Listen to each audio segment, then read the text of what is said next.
when it's not your day, it's not your day, is it? It's not at the St Mary's. Um, I think a lot of people actually saw that coming.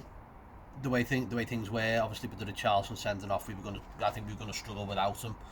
Um, the whole talk earlier in the week of Rodriguez not being fit, and I don't think he was fit today.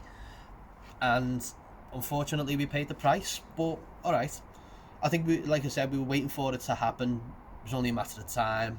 It's October. We're just going into November. We're still top of the league, and this is our first defeat in 6 games. I'm not worried. This is an Everton team that is still rebuilding, still trying to find its feet. It's expected.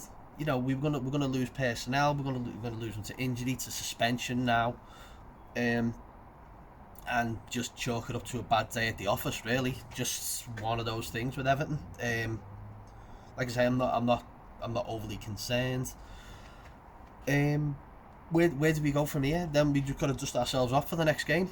We're not going to have Luka Dean, we're not going to have Richarlison, so it's a good chance for players to step up.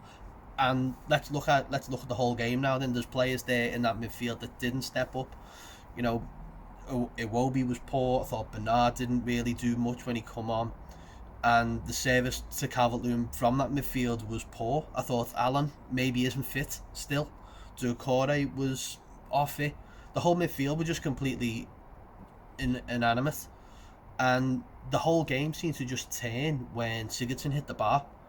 And I think Sigurdsson's game turned when he hit the bar as well, and because we didn't look like anything after that 15 minutes. We've literally just gifted Southampton 75 minutes to just control the game, and he did.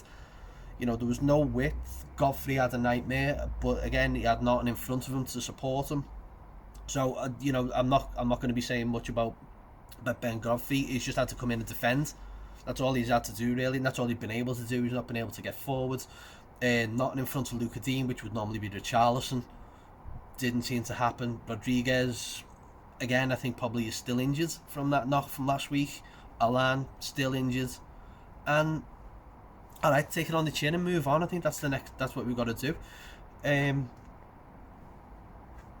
Tough shit. It's one of them, one of them games. There's nothing more you can say.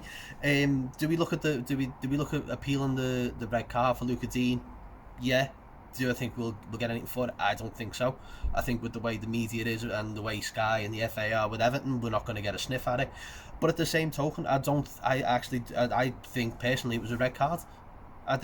He's kicked out first, and then he's had another go at him, and the stamp, and rightly so. He's going to say it's a complete accident, but to me, no. You've kicked out and you've stood on the lad.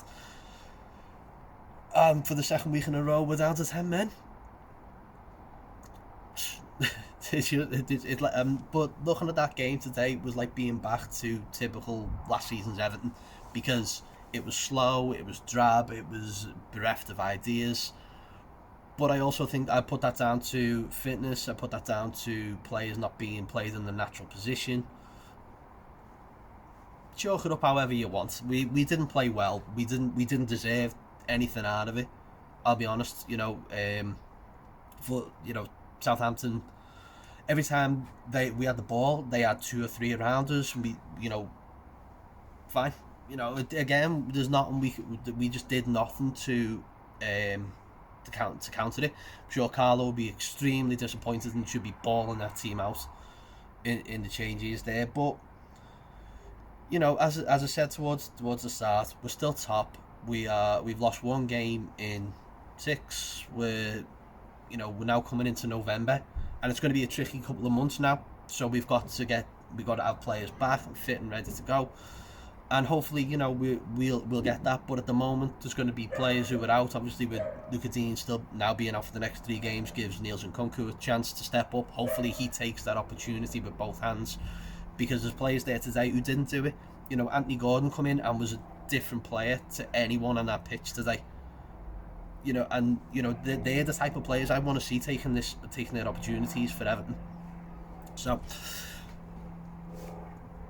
it's over and done with. That's it. We've lost. We're back to normal Everton. Let the fume commence on Twitter. Don't let it get to you. Honestly, it's not worth the hassle. Look where we are. Look where we've come from.